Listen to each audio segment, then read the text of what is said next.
आज हम भारत में सरकारी और निजी स्कूलों की वर्तमान स्थिति का एक त्वरित सारांश लेकर आए हैं। अगर हम नीति आयोग, असर रिपोर्ट और हालिया शोध पर नजर डालें तो आपको पता चलेगा कि हमारी शिक्षा व्यवस्था इस समय गहरे डिजिटल विभाजन, सीखने के गिरते स्तर और बदलते नामांकन जैसी गंभीर चुनौतियों से गुजर रही है। तो चलिए पहली बात करते हैं डिजिटल विभाजन की। UDISE डेटा के मुताबिक 92% निजी स्कूलों की तुलना में सिर्फ 54% सरकारी स्कूलों में इंटरनेट है। अब हैरान करने वाली बात यह है कि स्मार्ट क्लासरूम के मामले में सरकारी स्कूल निजी स्कूलों से आगे हैं, लेकिन फंड रुकने के कारण वे लैपटॉप और टैबलेट जैसी बुनियादी चीजों में काफी पीछे छूट गए हैं। दूसरी बात है बच्चों के सीखने का स्तर, जो वाकई बहुत चिंताजनक है।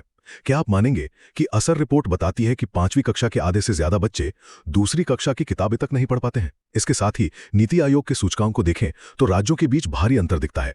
जहां शिक्षा के मामले में केरल सबसे ऊपर है तो वहीं उत्तर प्रदेश सबसे नीचे। अब आते हैं तीसरी बात पर, जो है बढ़ता नामांकन और RTE यानी शिक्षा के अधिकार की चुनौतियां। महामारी के बाद सरकारी स्कूलों में बच्चों की संख्या तेजी से बढ़ी है, जो 2022 में लगभग 73% तक पहुंच गई है।